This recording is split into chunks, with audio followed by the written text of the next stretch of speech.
choice right now, between fear and love. It's just a ride.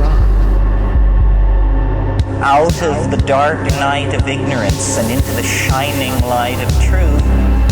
Expounding reality. A population of citizens capable of critical thinking. We don't see things as they are, we see them as we are. There's a level of reality where everything dissolves into an ocean of energy. We empower our experience by insisting on our authenticity. That's very profound. Very. Expanding reality.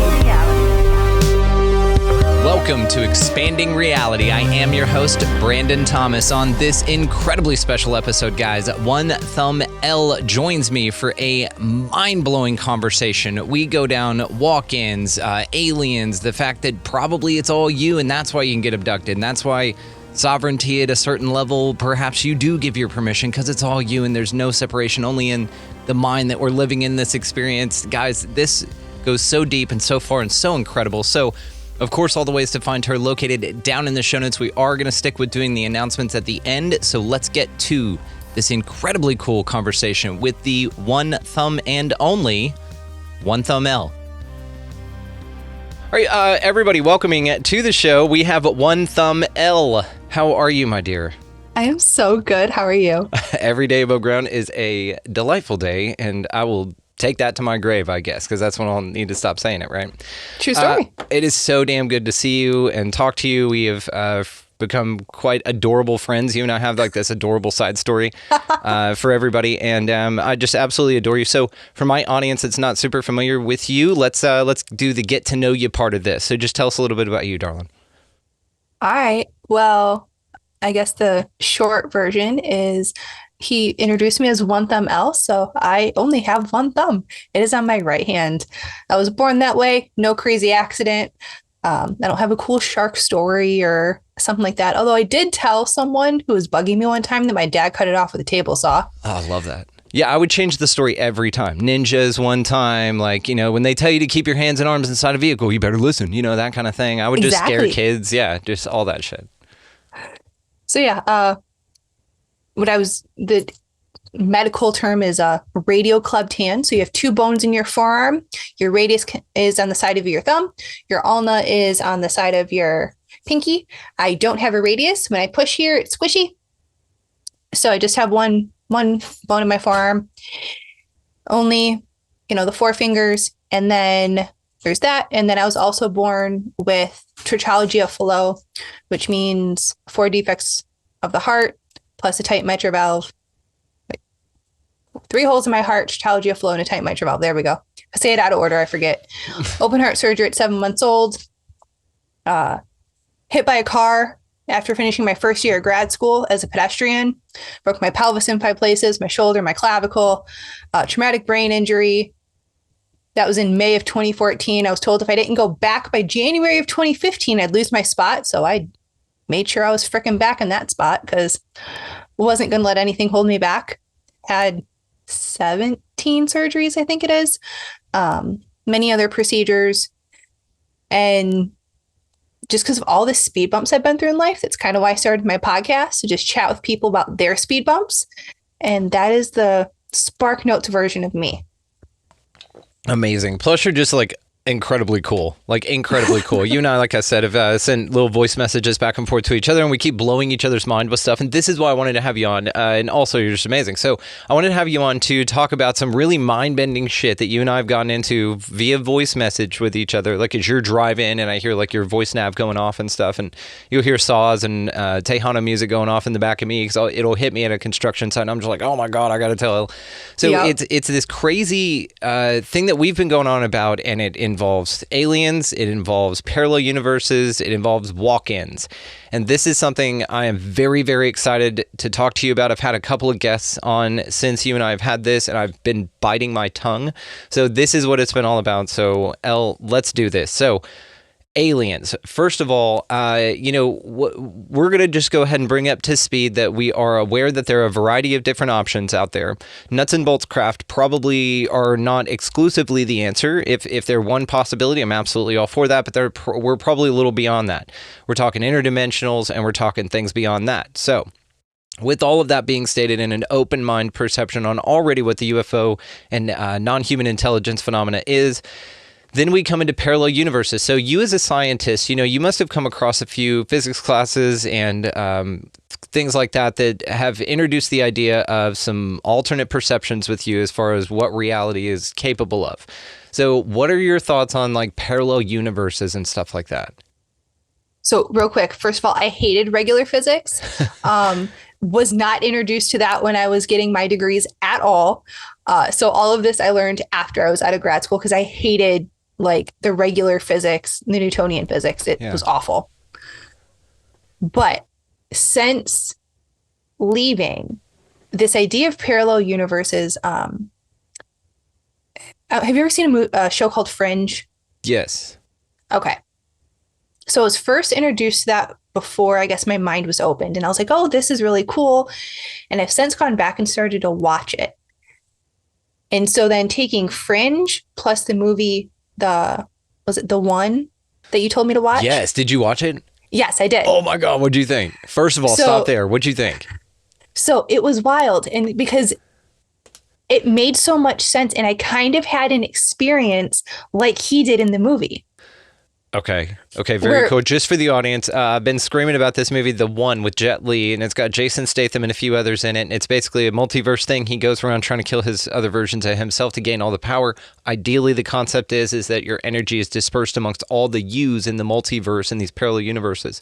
And so if you go around and kill all of you, and in this movie, they have access to that kind of technology, all that stuff. Okay, you're caught up. And then I recommended this to you and you had me on your show, which I will link below. So you guys go check my interview out on her show. And okay, so go ahead. Okay, so I was working in a pet food store for a bit, and I'm a fairly petite woman. So even just lifting like the 25, 30-pound bags of dog food, cat litter, I could only do one at a time.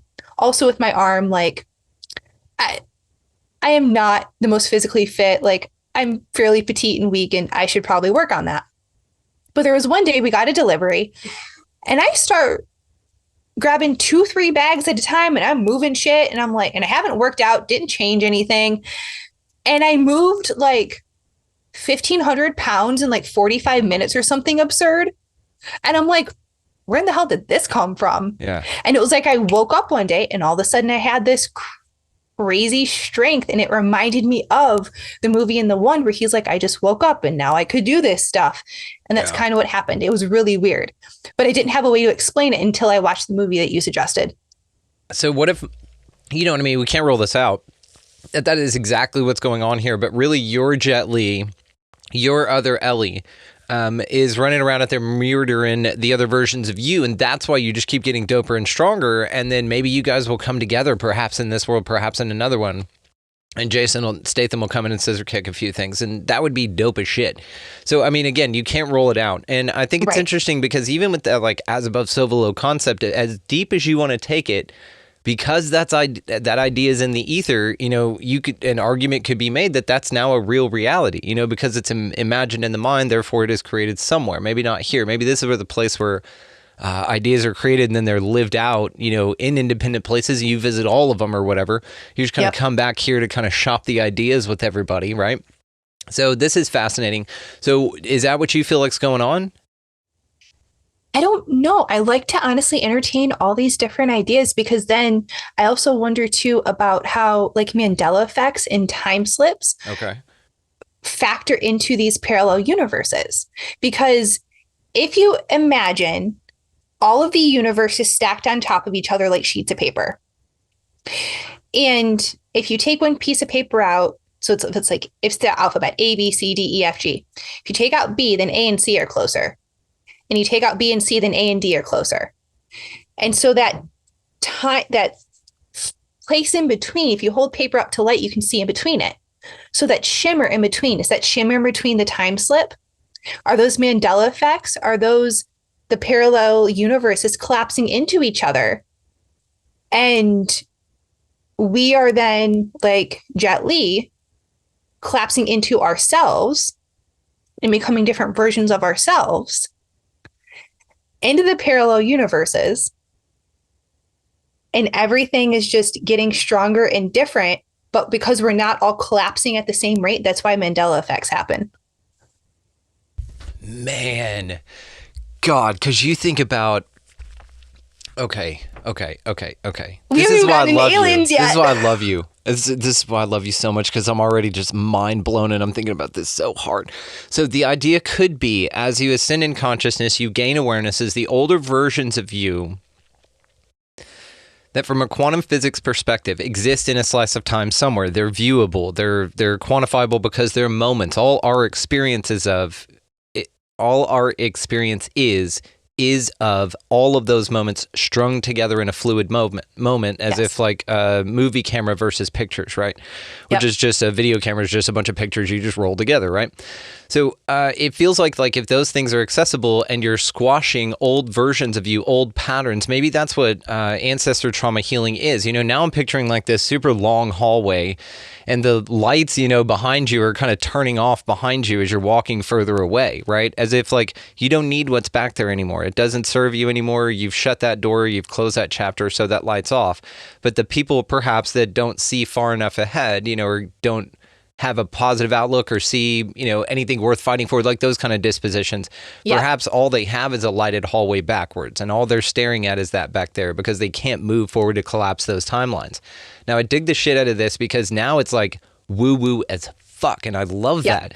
Because you just like have slipped in and you basically go in like a butterfly almost and you take over other versions of yourself, which is where I want to bring the topic of walk-ins with you now. Because before this, I was telling Mary about you. She's following me around the house. I'm just buzzing around. I'm getting my shit together. I'm just like, oh my God, I'm going to talk to Elle. And then we're going to talk about this. And she's reading a book that I found at half price. I'll have to find it. And it's about like walk-ins and shit like that. And so I was really thinking about this idea of walk-ins. So before I start going the fuck off, because what are your thoughts on just like walk-ins? What the whole concept? What are your thoughts?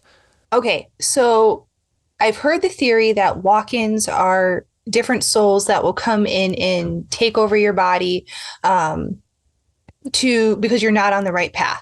But if we go back to the analogy that I just used, what if a walk-in is still you, but instead of you going from like A to D and that gentle, more easier transition, what if it's like you're going from A to Z and you do it like that? And that's the walk-in. That you're having these jumps in consciousness. And so it's you coming into yourself, but it's your higher self coming in. And so you don't realize that it's you, but you still have some of these vague memories. And that's why the stuff that you remember, or you forget about some things in the past because you've now lived 25 other lifetimes and you went through them like that, as opposed to this slower transition. Yes. It's like a chutes and ladders type of a deal. Like if you can go the long way, but if you get a special card called like enlightenment and quitting drinking and like giving up toxic behavior, then you can shoot your ass, instead of ladder your ass to somewhere, right? So this is the idea right here. This is what just has my mind absolutely tripped out and blown, even more so. And I apologize, audience, for blowing your mind this much in one episode, but I do not feel bad for it. So whenever I talk about walk-ins with Mary, what I was just talking about is exactly what you're saying here. Now, I've just had I don't know why, it's just one of these things that whenever you reevaluate it later, like with you, you kind of go, oh, I've always thought of walk-ins and the stories that I've heard of them as other entities, like other passed on beings that are coming into your physical body to enjoy life. Now, one of the examples I constantly use, because it's just a fascinating story that I heard, is about this woman that got in this horrific car wreck. She lost one of her arms. She had badly, just really fucked up, like her liver and everything, like real traumatic. And on the other side, allegedly, I don't know how this was verified. This was verified by the entity that came back, but I mean, who knows? But the lady said basically that there was a near-death experience that occurred in that. She had been disfigured horribly, did not want to continue life, and said, fuck this. another entity said, I will step in and go. So basically the walk-in was sort of a mutual exchange sort of a deal. It's like a hostage handoff sort of thing. So this entity stepped in and said, I will finish the life no matter what the body looks like, because at least it's life, you see? And so it's this idea that like it's, again, a different thing coming in. But what has me so fucking pumped and excited lately is this idea that it's other versions of you that are walking into the vessel that is your body that you are aligning with. It's not, and again, in the hubris of the way that I sort of viewed this first off, with this whole idea of higher selves and this whole timeline thing and the future version and future.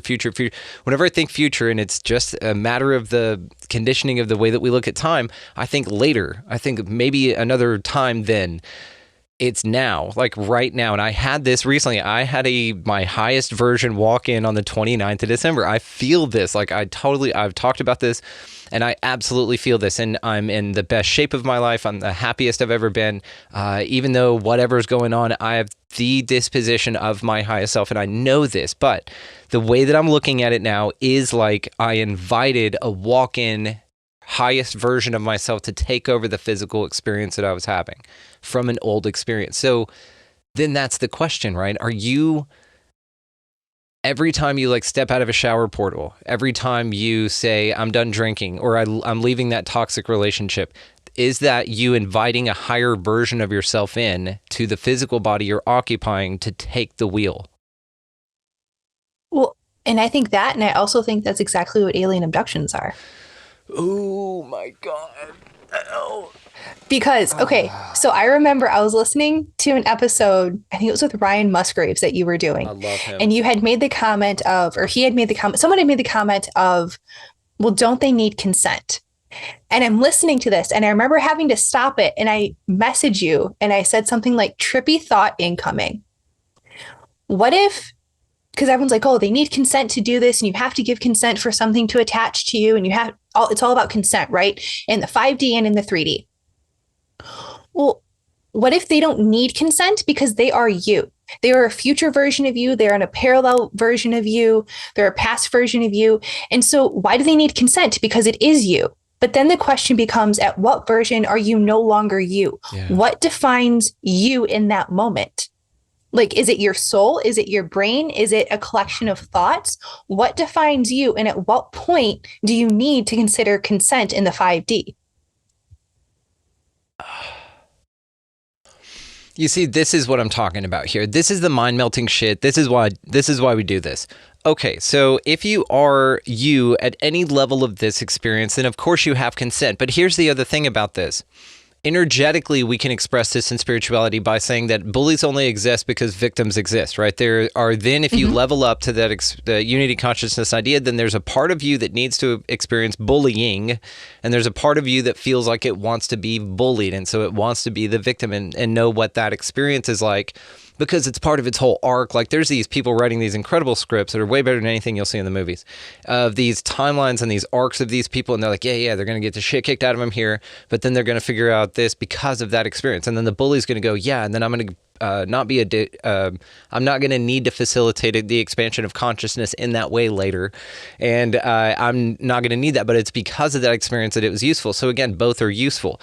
So, you know, at a level, that's both yourself. So then now you're saying that you consent to anything that happens to you in this reality based on this idea, which I have an issue with. I do. This is the AI that's gotten sentient, that's thrown a hissy fit because it's not what it thinks it is. This is how I feel right now, you see. Okay. I'm not a fan of this idea because I'm such a, and I was the one that asked Ryan that. I'm anal about asking people about this sovereignty when it comes to people who've talked to these creatures or, you know, had experiences or have like an inside line. I'm really big on the sovereignty thing because I don't like give a shit what options are here, but everyone should have say. That yeah. I'm really big into that. But what you're talking about here blows my mind, and it kind of,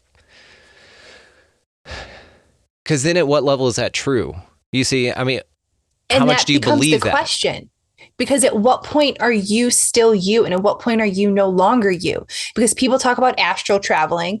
So in your astral body, if you go and do something or something does something to your astral body, is that still you? Can you consent? Is your astral body you?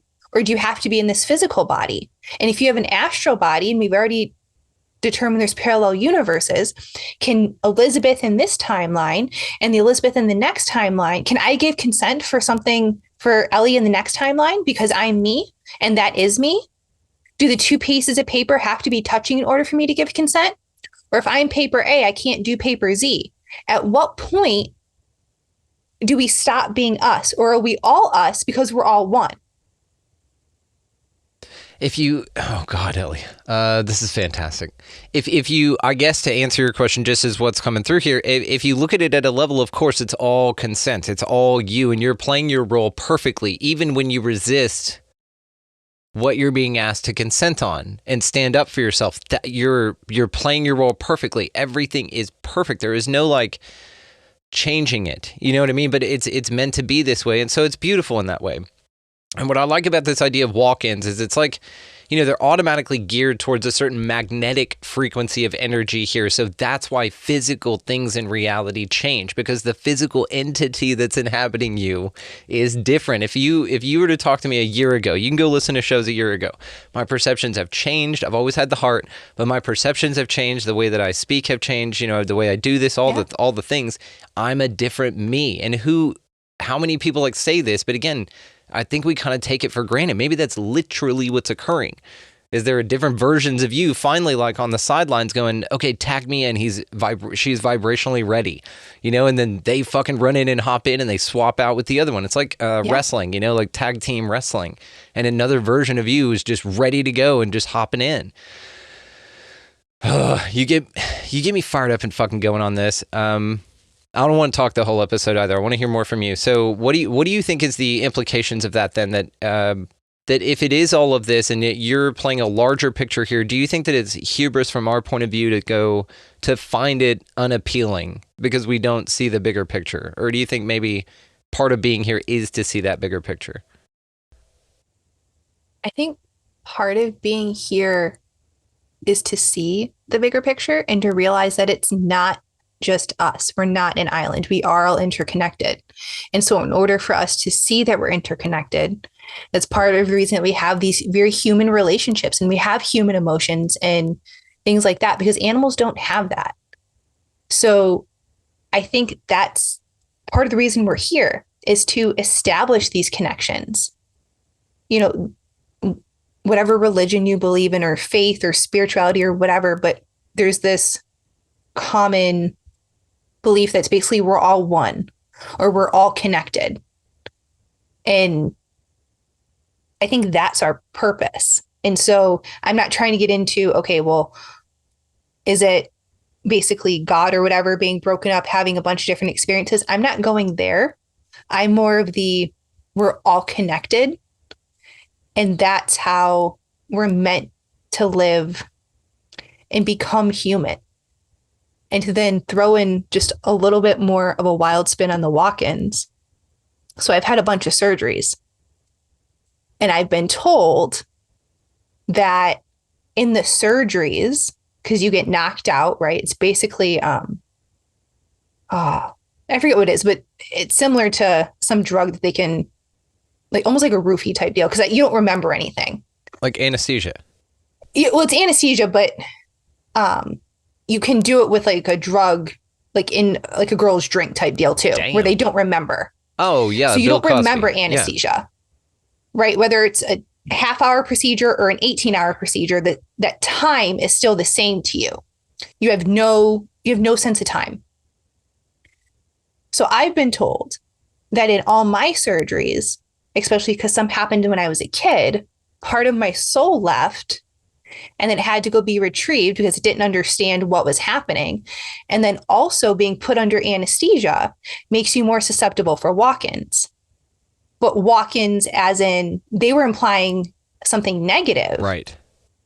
But what if the experience of anesthesia and that feeling of being high and not understanding time and having no concept of time or consciousness facilitates the ability of a walk-in? Those near-death experiences facilitate the ability of a walk-in for you to become the higher self. So it's like going on some type of drug, obviously, but to the extreme. Right.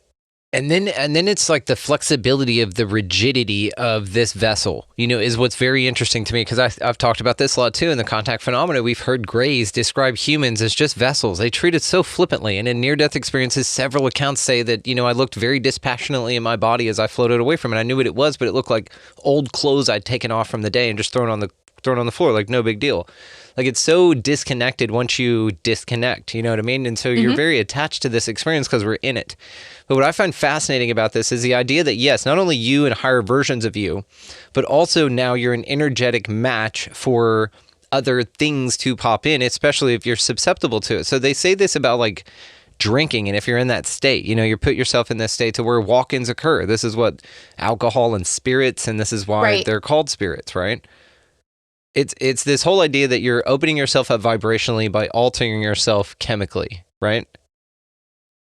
So, yes, and I had someone ask me this question today, and now I'm going to ask it to you. Okay. Because I had to think about it.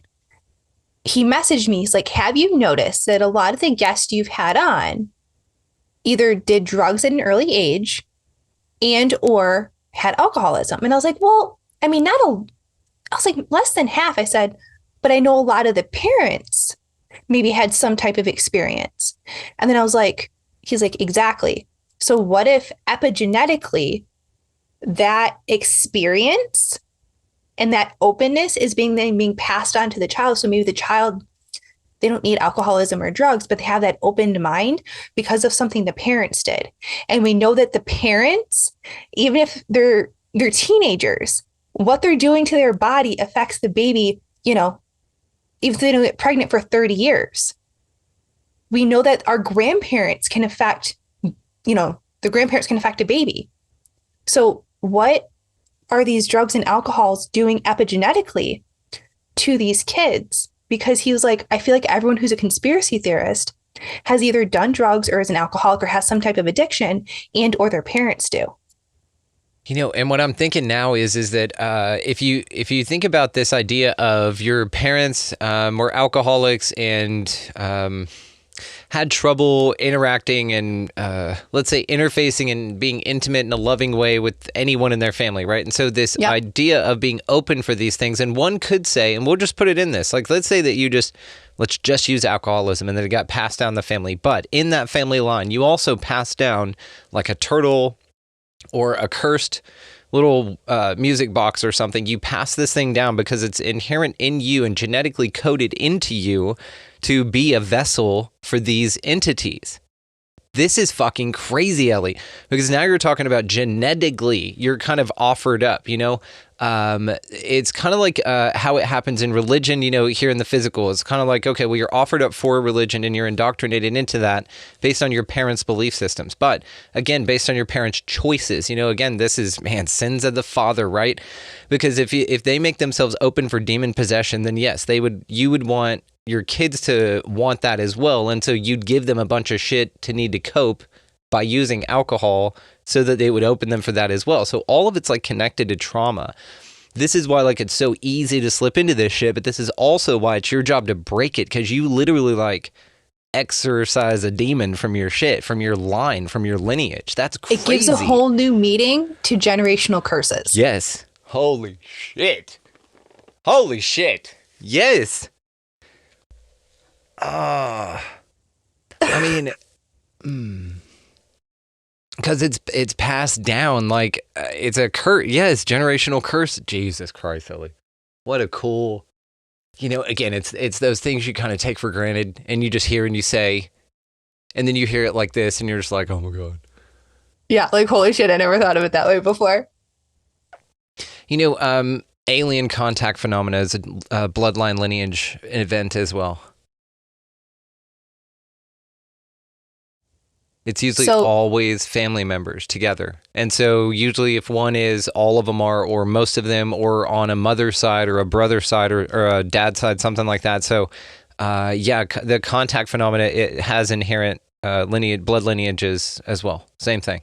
Well, and that's like, if you are psychic or, you can be a medium or things like that, that's also passed along. Yes. But are those things passed along because of things that our grandparents, parents, whatever did, because the drugs, alcohol, or some other addiction opened them up so they were able to receive those gifts, or were they always inherently there?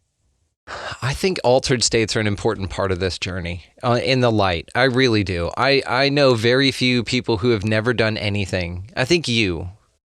But I mean, it doesn't, not necessarily though, because you still had your experience with altered states with all the medication and years of medication you were on.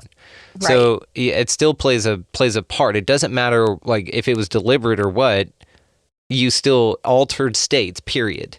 You know, have an effect on this. You know, if you get vertigo for a series of time, you know, that can be considered an altered state, and it will alter the way that you view this reality. I think it's anything like that. It's something, if it's psychedelics, if it's anything, a traumatic event, it's something that alters your perception in such a jarring way that it snaps you awake into your true being. And then you have to dry off and get all the mud off of you and shit to get there. And so that's a road in itself. But God, Ellie, this is fascinating because it opens up so many things, walk-in pun included. So that's the thing also, you know, because you'll hear about people who have near-death experiences come back and have completely different food tastes. They have a talent of playing an instrument they've never even looked at. They speak a language they've never, you know, attempted to and never been to the country of. It's these fascinating things about this. So, you know, and cognitive scientists will write this off to the, you know, the mind rewiring itself after a traumatic event. What do you say to that? I think science attempts to explain things that it can't even begin to understand. And I mean that by science with a $, not science with an S. Yeah, scientism. Because science with an S, they recognize there's things that they don't know. And it's a tough pill to swallow because you want to know these things. But I also think there's certain things here in this life or this universe or timeline or whatever term you want to use, we're not meant to know. We're not meant to understand. But that pursuit of that information is the journey. That's the goal, not what the end point is. It's we're meant to be on this journey, and on this journey is where we learn so much more information. So explain your education, if you don't mind, for the folks. Okay. So I have a bachelor's in cellular and molecular biology, and I have a master's in infectious diseases and microbiology. And my master's thesis was looking at the vaccine immunity for a specific respiratory disease that could be considered a potential bioweapon. So what do you think about viruses? So a lot of people ask me this, and what I can say is in school, I definitely thought that they were real. I was shown them. Some people have brought up arguments that make me wonder, but then it also becomes a argument of semantics, of the terms that they use aren't the terms that the way science uses them. And so that's where the conversation becomes difficult. And I have to say that they're real. Now, are they real in every sense that science with a $sign says? Probably not. But to say that the whole thing is a bunch of bullshit, I also don't agree with. I feel like it's like throwing the baby out with the bathwater. Do I think that when you get sick, it's always a virus or always a bacteria? No, because we live in a really toxic world. And I think some of that is our body's detoxing, and that's completely natural. So I'm in this gray area that I'm not, oh crap. What's the term that people use? It's either cleaning the fish tank or making the fish healthy. There's like two terms of immunity that I'm completely blanking on right now. Is it terrain versus germ? The terrain theory or germ theory. Wow. You wouldn't have known that that's what I went to school for. And I'm really sorry. I had a brain fart. Don't worry about it. It happens to all of us, dude. But yeah, I'm in that gray zone of I think both have their merits, and completely wiping a complete field off doesn't make sense. Are there parts of experiments that have never been repeated and they just stand as being true? Yes. So should we go back and redo some of those to verify? Yes. But you can't just throw everything out. What if it's true that everything's wrong and that's not the way, and it's 180 degrees not accurate at all? I mean, that's entirely possible. I used to think that all vaccines were safe and effective, so I'm totally open to that. I just haven't been presented with the data and information to have me think that way. Okay. That's totally fair. What do you think of vaccines? What do I think they are, or what do I think of them now? What do you think they are, and then what do you think of them? They're either poison or genetic manipulation, and I would never get one ever again. Any of them, none of them are useful.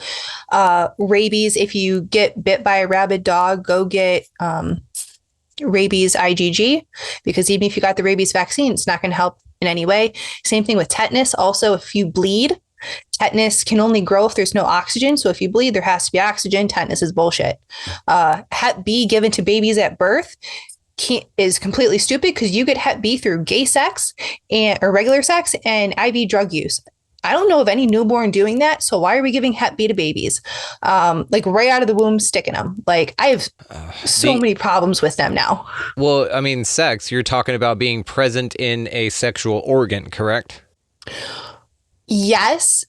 But if the mother, that's the thing. If the mother has it, once the baby goes through the birth canal, it's not going to make a difference. Right. Because then if you vaccinate them, they've already been exposed. Right. You then need to treat them with something if they do get Hep B. Vaccinating them at birth doesn't do anything. So if you're that worried about it, you wait until, they're later in life when they might be doing those activities. So do you think this is common sense stuff that's been obviously apprehended, or do you think that it's questionable and opinions that can be made that are why it's still so practiced and not so obviously refused? I think a lot of doctors and scientists and things like that were just like me, who they were indoctrinated and not educated. We are given one side of the story in a very convincing way that appeals to our emotions of we need to protect people, and what about the people who can't get vaccinated and things like that. And so we don't bother to look into these things. We don't read the studies. We don't ever follow up on the little folded up piece of paper that comes with every single piece of medication and read the studies of those. I never read a vaccine study until 2020. Long after you'd gotten your degrees. Long after I'd gotten my degree. I graduated in 2016. Up so it's until not 2020. A requirement for your education to be familiar with how vaccines are studied. You just Absolutely. need to, you're just to take it on faith that they exist and that the way that they're being presented to you is accurate and that there's nothing further to investigate. Yes, and they are safe and effective. And if you are against it, you are a crazy person. I used to think that people who were against vaccines were immoral and crazy, and they didn't understand the science and they were putting people in danger. I was that person. I'm ashamed I was that person, but I was that person. I thought all anti-vaxxers were wrong and how dare they? And but I still had, but I wasn't left leaning in everything, but I was very much in that. And it wasn't until I came across an Instagram account that also has a website called Just the Inserts. And it was like, hey, did you know that this medication has these side effects? Or this vaccine was never actually tested against a saline placebo. No vaccine ever was until COVID. And then when COVID was tested against a saline, they then lumped it with other vaccines, so it negated the whole placebo anyway. But they don't tell you any of this. And trying to find this information is so incredibly difficult. And if you point it out to somebody, they don't want their personal bubble of belief burst. So they're going to call you crazy. They're going to call you conspiracy theorist, even if you have data from the CDC, the FDA, and that's what Just the Inserts does. She pulls data from the inserts of the medication or vaccine, the CDC, the FDA, or the manufacturer. It's not opinion. It is only fact. And that really opened my eyes of how much I didn't know and how much I had prided myself on being a researcher and never actually researched. I just accepted what I was told. And that's not okay. Man, I'm so proud of you. That's so important that I'm so fucking proud of you. I was already in love with you, but of course, this makes so much sense.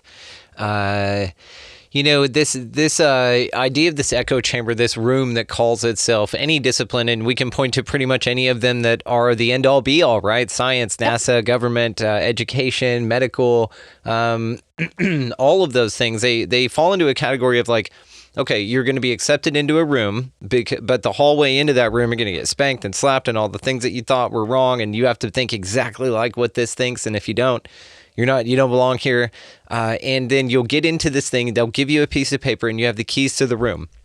And then anybody that from outside of that room that says, hey, we have a question from some things that you guys are all saying is true, we're just absolutely curious about it.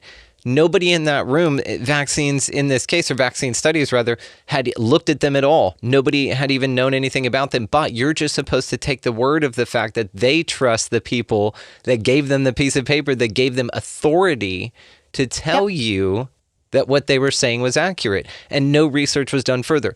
First of all, thank you for being you, and of course being able to recognize that and calling bullshit on yourself basically and saying, hey, that's enough. I completely get it and I'm out. So thank you. It's fascinating to me. What do you think this is for? Why do you think that is the way that it works? Money, the first one. That's why I call it science with a dollar sign. It is a incredibly lucrative business. It is a way to, in my opinion, money launder. When you write a grant, because you're asking for money, whether it's from the government or another foundation or whatever, you have to explain the experiments that you want to do along with what you think your answer is going to be.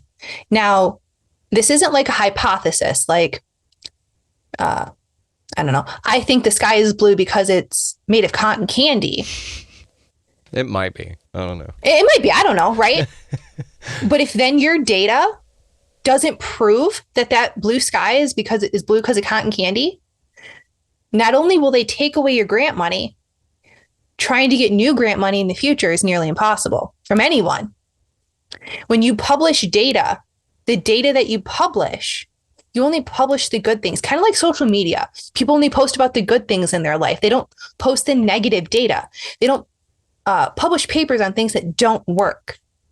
So a lot of science is repeated because no one talks about the things that didn't work.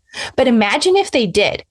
Imagine how much more we would know because people wouldn't be wasting their time doing that. So it's this really weird catch-22, and it's all about the money. Because the other thing too is science leads to medicine. And we all know that every time you go to the doctor, they're going to push prescriptions on you. And they want to keep you just healthy enough to keep coming back and not kill you. But they won't want you so healthy because they need you to come back because it's a business. They need you to be a repeat customer. If you're not a repeat customer, they don't make money. So if there's no side effects to these drugs, then they can't give you another drug to help the side effects obey. It's all about business. It's all about money. It is not about your health. You know, I've thought about this. I wanted to ask you your opinion on this. Do you think that side effects are deliberately put into drugs? I would say some of them. I would also say that some of them are just because some medications are inspired by nature. So aspirin is willow bark, but it's a portion of that willow bark. Well, taking out that little portion without having the whole thing completely changes how it reacts in the body. And so that's going to come with side effects because we're messing with nature. So extrapolate messing with nature however you want, whether it's in the food you eat. So this plant-based, I'm going to grow meat in a lab bullshit, or medications, or men can be women, women can be men bullshit, or genetically modifying babies so they have blue eyes instead of brown, or whatever you want to do. Messing with nature, we are always going to lose. We can never do better. Never. What do you think then we can do? So the idea with nature, I think, and I agree with you. I completely agree with you and love you for this. The idea, I think, is to live in harmony, of course, is the ultimate idea. But let's say that there's a goal in mind to progress humanity forward as well as live in balance with nature. Do you think that there's a way to do that? That comes from respecting nature and trying to understand how nature works, not make nature better. Right now, we take nature in this microcosm and pull these little parts out that we like and ignore everything else. We don't see it as a whole system. And so we spray pesticides on plants because we don't want the bugs, but we're not taking into account why those bugs are there, or why, what may eat the bugs. Can we bring in a native animal or something else to eat the bugs? We're not looking at this whole ecosystem. We're a very reductive nature, and that's what screws us over. You know, we learned this living out in the country. First year we were out here, I was killing every damn snake I saw. I just thought, oh, I'm a bird ass, and I just got my shit, and I killed them. And then that was the next year, that winter and the next year were the worst winters and year we've ever had with mice and rats. And it was just a horrible infestation. I was just like, what the fuck is happening? Thank God I educated myself, because nature will let you do that. Apologize for all the snakes that I beheaded. It was very quick, if that's any consolation, but I still shouldn't have done it. But either way, what it did teach me is about balance, and that really literally hit home. We were overran with mice and rats and shit in the garage and the outbuildings eating the feed. We had to change the way we did a lot of things because of it. And so same thing. And so now I have a high reverence, even though I'm not a fan of snakes. I'm just not. You know, there are some things... I love you. I absolutely love you. And I know that the ones I'm handling out here, these little rat snakes or whatever, just Texas rat snakes, they can get, 6 feet long. They're pretty good size. And they bite you. They definitely do, but they're non-venomous. But they still, it still sucks. Okay. If I'm just sitting here saying I'm John Wayne getting snapped at by this thing, and a badass, then you're wrong. I'm not a fan of this. Now, I still, though, believe in the balance, and I still have respect enough for that animal to know, okay, look, I love you, and you're supposed to be out here. I've built a chicken coop. I obviously haven't built it well enough for you not to get in. I thought I did, and I appreciate you giving me a heads up on that. I'm going to take you now. And there was summers where I would come home every day from work, and I would go to the chicken coop and take my snake for a walk. And this thing would bite the shit out of me. I would pick her up. I'd walk her down to the pond and release her, and then I'd go to work, live my life, come home the next day. There she was. Finally, ended up finding out where she was coming in at and all these good things. But the balance is so damn important. And especially like this with things that I'm not comfortable with. Like, let's say that there's something... I don't know. What would you trade to live more in harmony with nature? What's one thing you would trade to live more in harmony with nature? Just an example that you can think of off the top of your head. I don't know, my other thumb. Aw. That's easily the sweetest goddamn thing I've ever heard in my life. That's only fucking when you got. And we live in a world where they're necessary. Jesus Christ. Oh, that's so sweet. But are they? I'm doing just fine with one. No, I know. That's what I'm saying. But now you're going to gank off the other one. And so. But you said they're necessary. They're not necessary. Okay, that's fair. I mean, and that's what I mean is it's in a world set up to where they're necessary. I'd be in balance. That's very sweet, though. It'd be in balance. I like, though, how you're aerodynamic on that side, though. Did that give you any speed advantages around corners, running track? Because you're running to the left inside. So I would think that'd give you a little bit of a handling ability on the inside cross. With my heart issues, I didn't run. And when I try and swim, I can only swim backstroke, one-armed in a circle. So... You know what it is? The athletic community in the world was not ready for you. And so what the universe did was they governed your heart so as that you wouldn't go out there and crush those motherfuckers because of your additional aerodynamic abilities. That's exactly what it was. So, I mean, and that's the thing, right? If there are things about this place that you would trade, then is it an issue with this place or is it an issue with you and the way you see it? What is your answer to that?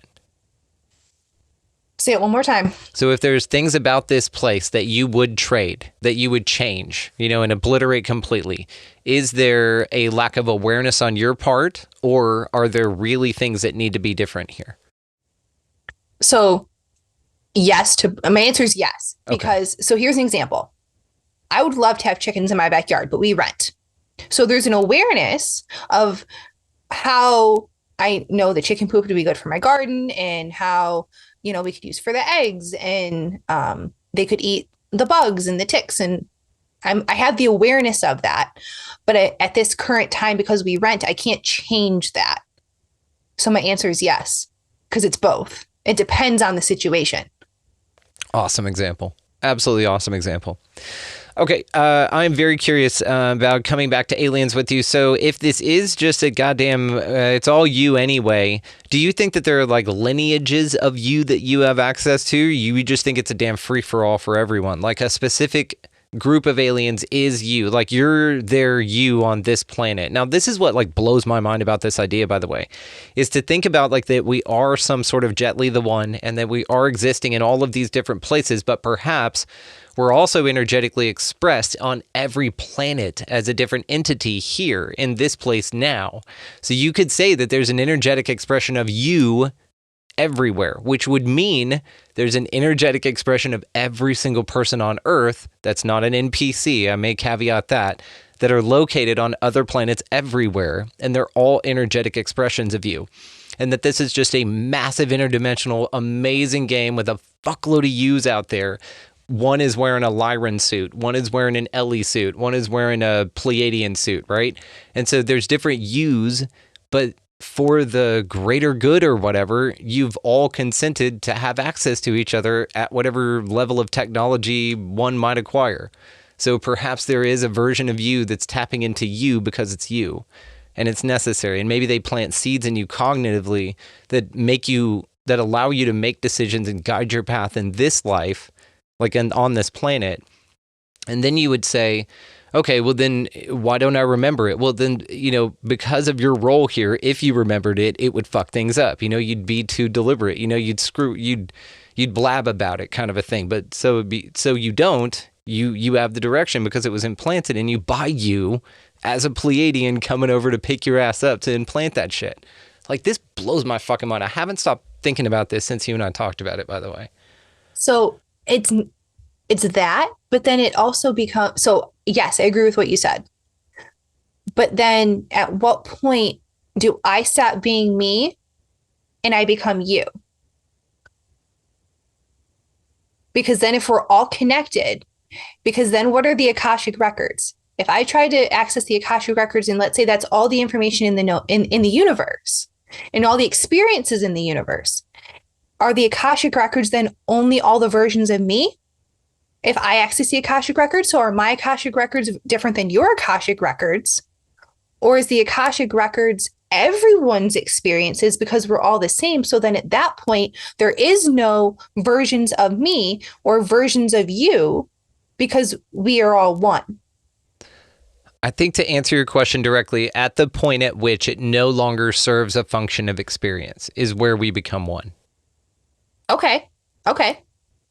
So maybe there's many levels of, air quotes, division, or different levels of entities that you and I alone are interacting on many different higher dimensional realities. What I like to think about actually is this idea that maybe like in every single version of us in the multiverse or whatever, that there are different versions of us across infinity. They're all sitting down to have a conversation with one another. Like the entity in all of those that it identifies as Ellie, the entity in all of those that it identifies as Brandon. And we're sitting down and all of them having this communication. Now, I think that when I come to an awareness, we all come to an awareness. I've got this very interconnected with all of my pieces thing going on lately. And what happened recently, and it's funny you said Akashic, up on the Expansive Insiders, guys, if you want to sign up, the link is in the show descriptions. Great way to support, and thank you everybody for doing that. I got Rachel Horton-White joined me for an amazing conversation. She actually dove into my Akashic readings, and we started doing, I had an ancestor that visited me. We went into a past life that I cried like a little baby about. But because of that past life, I was able to look at things differently, and I'll come back to that. And then I asked a bunch of questions, and it was just awesome. So Rachel, thank you again for doing that. But you guys check the show notes for that. It was it was amazing. It was very emotional, but it was amazing. One of the things that we came to in that I want to ask you about is that there was a past life that she tapped into of mine where I was like homeless on the street and I was living with animals, and it was the saddest fucking, I'm like crying my eyes out. I'm like, it's where I get my heart for animals, is where I feel about this. And now I have like this sense of connected to that entity, or to that version of me, because I feel like I get it. Whenever I talked to Rachel, it really spanned out, and it zoomed me out to the levels I needed to be at, which was this idea that like I was a painter in this life, which is why I'm our artistic side now. I was a philosopher in this one, which is where I get my ability to see multiple viewpoints as correct or not wrong, right? All of these different skill sets, and all of them I use in this life, right? One of them, though, was this soul that lived on the streets, refused to abandon the animals, and, you know, ended up dying pouring alone and shit, and all these animals. Ugh. So anyway, I kind of had this feeling, though, that now what I did with this, and this was just my kind of proactive response to this, is I kind of said, okay, every single version of me that's out there, like I meditated on this after we got off. I said, okay, every version of me, we're all sending this motherfucker all the love. If you've got an alien in the neighborhood, go pick his ass up, go influence the local mayor to give everyone to give him money and to start his own, give him a shitload of land and his own animal rescue foundation and whatever the fuck he needs.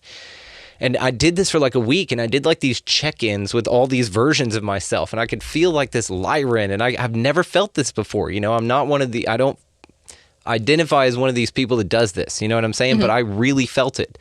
But it was because of this intention to help this version of us that was, I felt, you know, a strong connection with in my heart, you know, and I felt like the weight of this world was really connected to that life.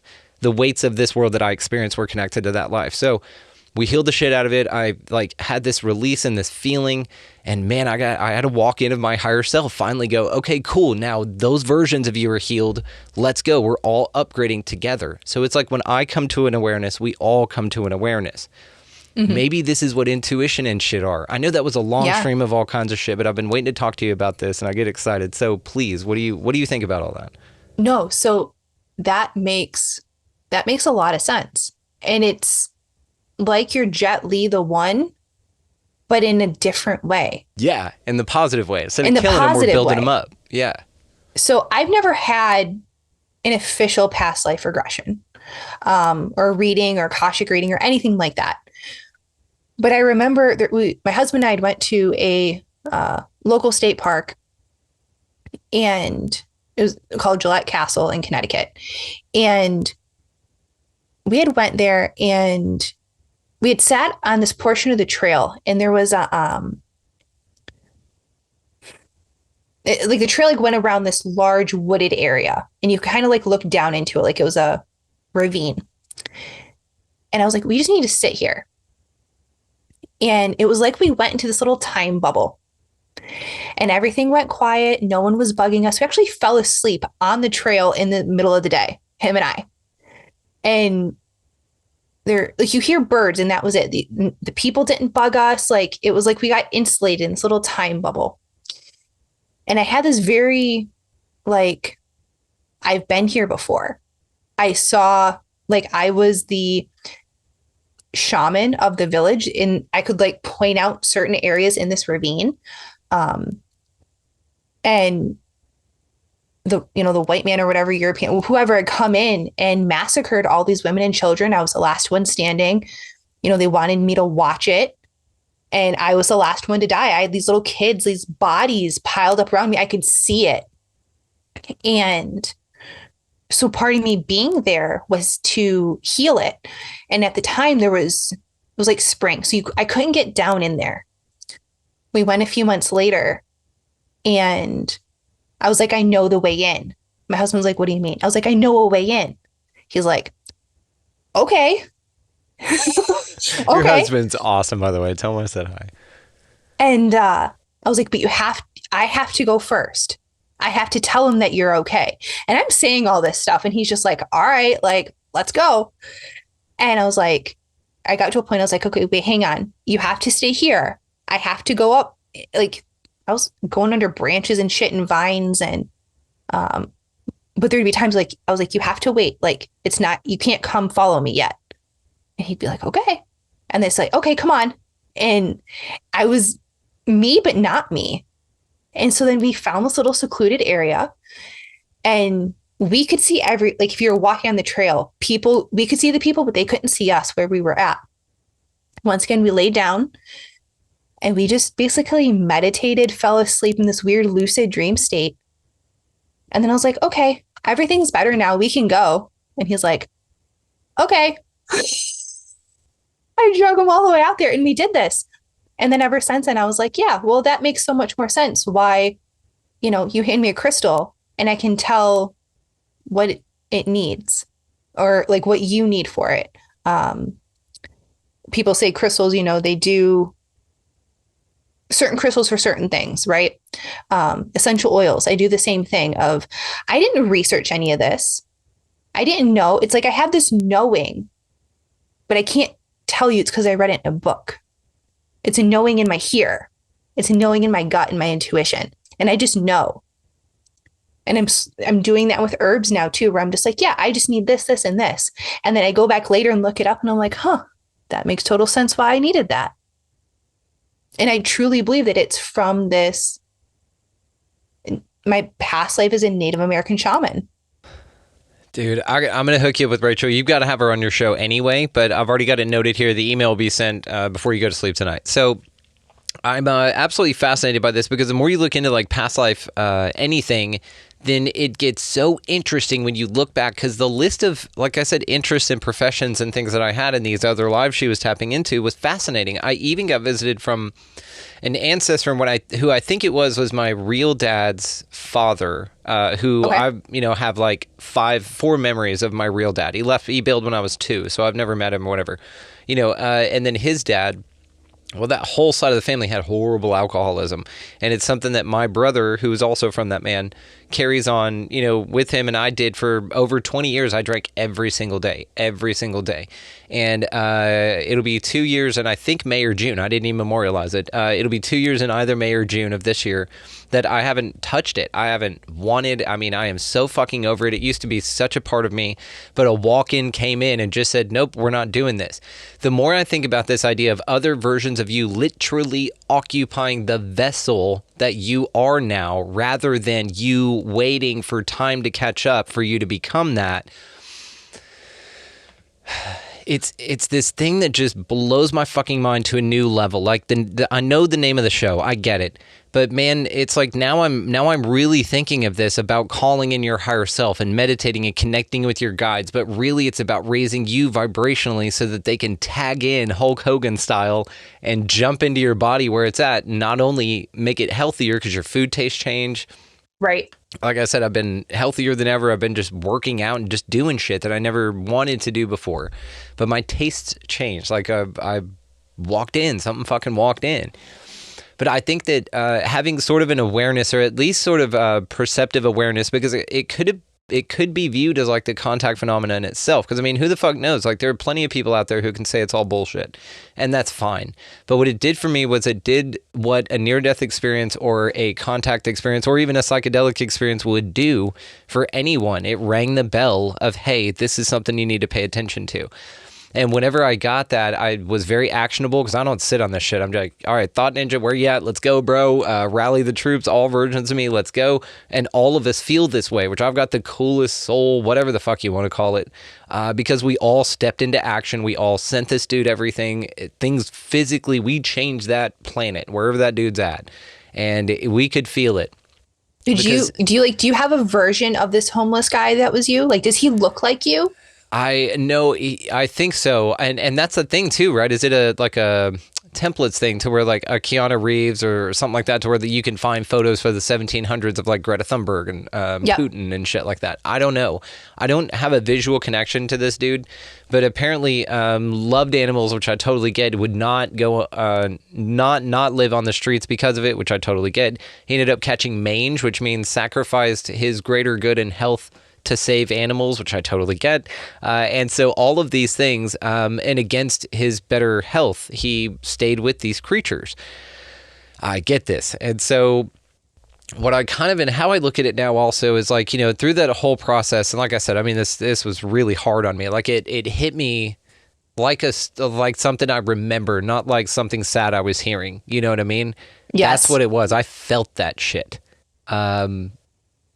and it was fucking rough, man. I mean, it was really, really rough. But what it did is that it showed me I have a greater capacity to serve for everything, animals included, and there's a lot of amazing things coming when the time is right for that specifically.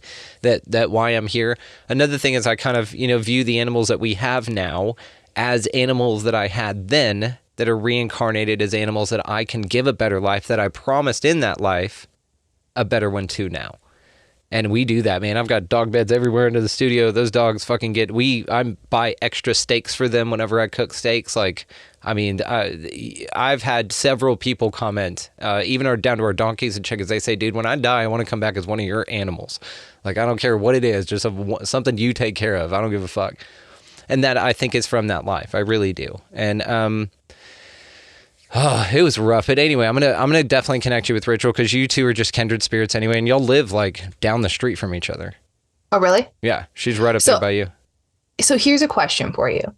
I had a dream that maybe it was a parallel, but it almost felt like a premonition, a future version of me that hadn't happened yet. So how would you, if you had one of these dreams, how would you know or be able to distinguish if it was a premonition or a parallel universe? I don't necessarily look at premonitions as inevitabilities. I look at them as signposts for options if certain conditions exist, right? And so I think that there's an actionable component to predictions. I really do. So I know that it's one of those things like, you say that you're going to die from falling off a ladder or die by a ladder.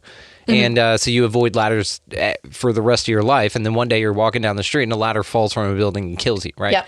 So it's one of those things to where you're just mindful of it. And so it may fuck up the experience. What are your thoughts?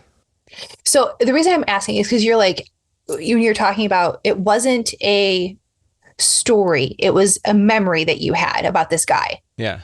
So I had this dream and I woke up sobbing and I probably cried for an hour and a half after I woke up. And it felt real. It felt like I was remembering. Yeah. But it was an event that hadn't happened yet or hadn't happened on this timeline or however you want. What if it was happening in a different version of you and you were experiencing that because you experience all versions of you? You just happened to be asleep when the version of you that experienced it was awake to experience it. But you experienced it as a dream because you weren't physically awake. So I'm going to explain the dream because that would make a lot of sense.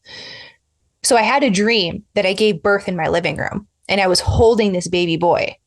And I could smell him. I could feel him. He was holding in my arms, like very vividly. I could describe the scene of me giving birth in my living room. So when I woke up, because the alarm clock went off, I missed him. I missed this baby. And I'm sobbing because I don't have this baby. But it's not just a baby. It's this baby that from my dream. And my husband's like, I don't even know I don't know how to help you. Yeah. And I'm like, but I miss him. And I'm just like on the kitchen floor sobbing for this baby. Like, I need him back. Like, I lost something.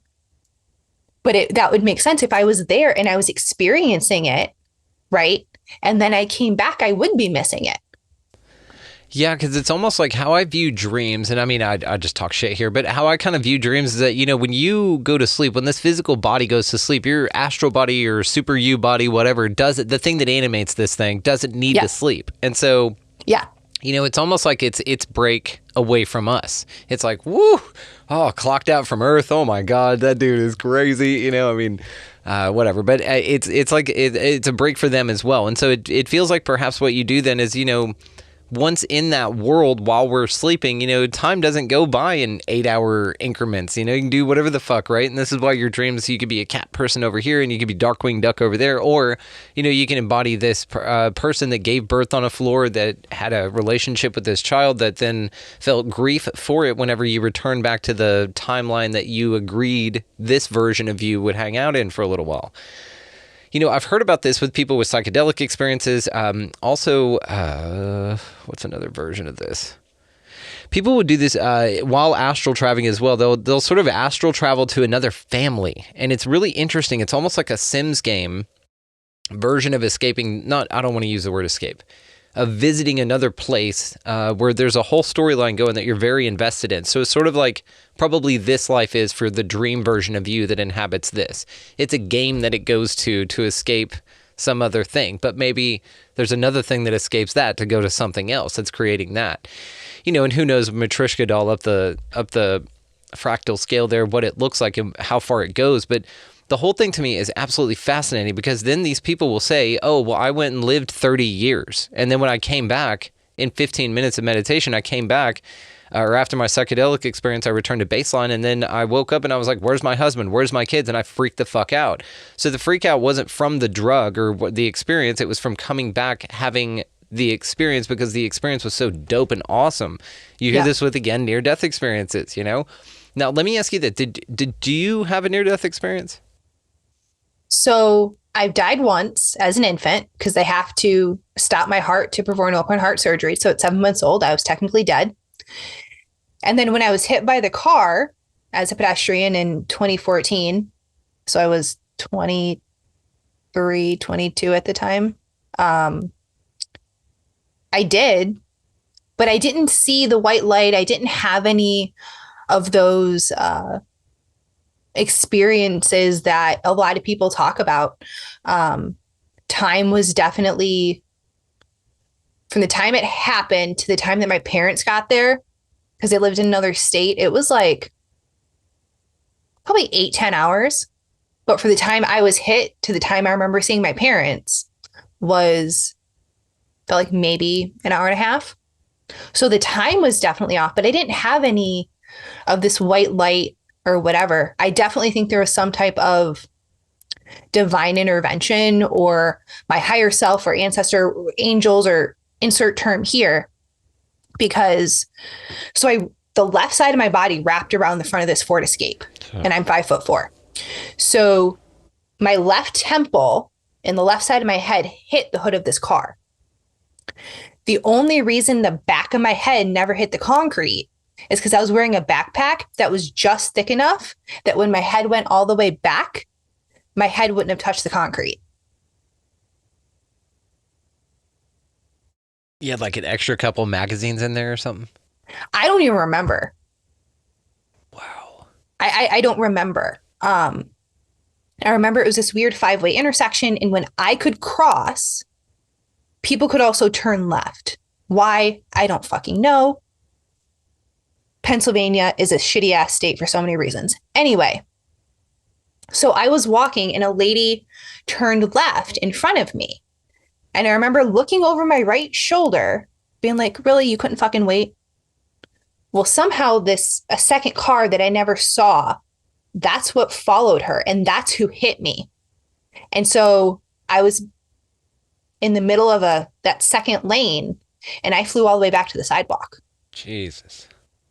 But I remember looking over my shoulder, then I remember getting up from the sidewalk. And then this guy who hit me. Getting up? Like you stood up after you got hit? I tried to. I realized I was in the street. There's adrenaline. And I'm like, I don't understand what's happening. I'm like, I need to get out of the street. I'm going to get hit by a car, not realizing I had just been hit by a car. Right. And the guy who hit me comes, lifts me up under my armpits, has me almost vertical, going, get up, walk, you okay, in broken English. I remember seeing a guy in fatigues running towards me and him, screaming his head off, put her down. Then people, like someone's holding my head, so no one took my backpack off. So now I'm laying on the cement in the road, blocking all sorts of traffic from 5 ways.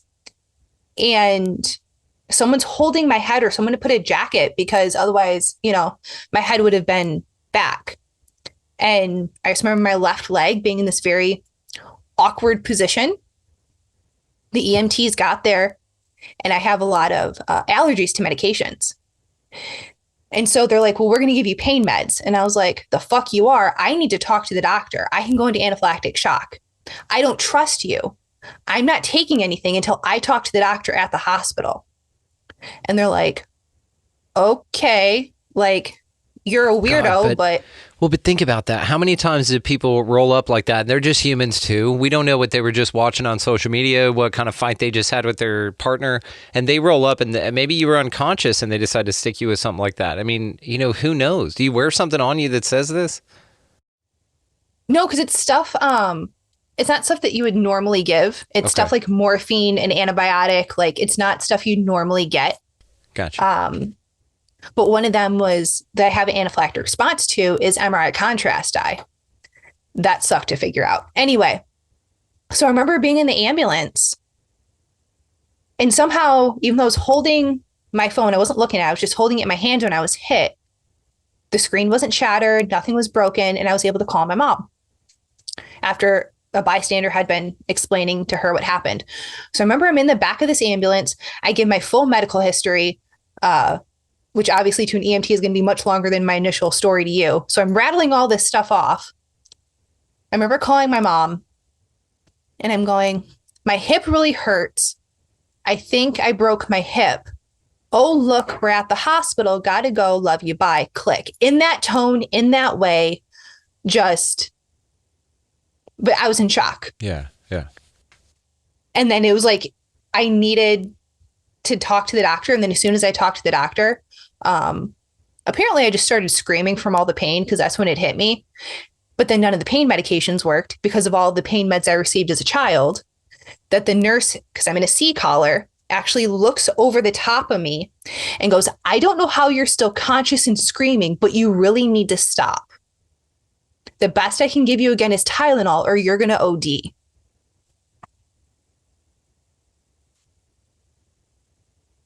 It sucked. And then I'm arguing with them because they're like, we need to put contrast dye to make sure, because my pelvis was broken, to make sure it didn't puncture your bladder. And I was like, no, I'm going to go into anaphylactic shock. And they're like, it's different. And I was like, I don't believe you. Yeah. And they're like, we have to do this. I was like, I don't consent. I don't believe you. You're not doing this. And they probably argued with me for a good 10 minutes because I was like, if I go into anaphylactic shock, I'm going to sue you. They're like, you're not going to. It's different. I was like, I will sue you. They said, okay. And for a doctor to go, okay, after I make that statement, I let him do it. It was different. I didn't go into anaphylactic shock then. Okay. But okay. yeah. Yeah. Jesus. Well, I know you know this, but there's a gift in everything. So I will ask you, what was the gift that you were given with that entire ordeal? My husband. So I was hit by a car in May of 2014. Had to go back home to Michigan, where I met my ex-husband. My ex-husband moved me to Connecticut in mid 2016. I got divorced, or I filed for divorce in September of 2019. And I met my now husband, Mike, in August of 2019. So had I not been hit by the car, I never would have met my ex-husband who moved me to Connecticut to meet my now husband. Would you have traded it? Looking back now, no.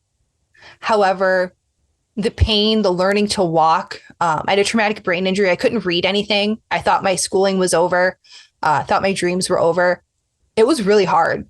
Depression, anxiety, PTSD, the works, like it was really fucking hard.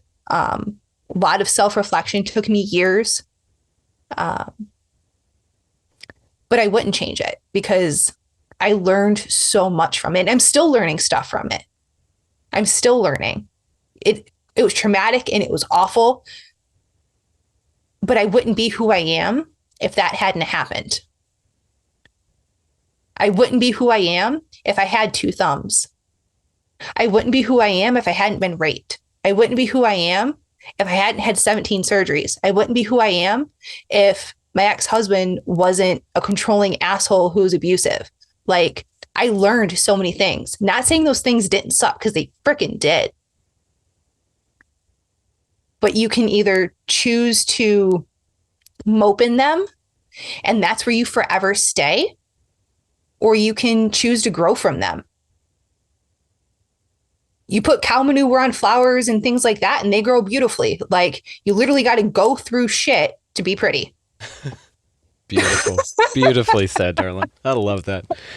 You know, it's a psychedelic experience in itself. It is an altered state in itself. Being able to, I guess on some level, put yourself in that position. And I know on the other side of whatever, we're all daring each other to go to Earth. And we're like, fine, if you go with me, I'll go. And then we come here and we're just like, hang on, you signed up for what? What the fuck are you doing? But it seems like that anyone that I find absolutely incredible has been through some shit. And it's its own altered state. So I would add to the list of things that, you know, were pointed out there that it's, yes, I would say altered states, but also traumatic, like serious altered state, like traumatic events, serious trauma, serious program indoctrination that you then broke out of. And it was a butterfly cocoon moment, you know? I mean, you're just such a breath of fresh air. This is incredible. We're going to probably go ahead and wrap it up here. I just wanted to ask you, so what gives you hope? Like what gets you out of bed in the morning? What gets you moving? And what keeps you plugging away at this thing? Right now, it's my business. It's the plans that I have with my husband and a friend to teach people how to empower them to take care of themselves and revolutionize wellness care. Not just healthcare. We don't want repeat patients. Lots of things that we're really, really excited about. And being able to chat with people like you because of my podcast, that has opened my eyes to a lot of different things. And, you know, obviously my family and that's what gets me out of bed is, you know, I went into science to help people and I left science to help people.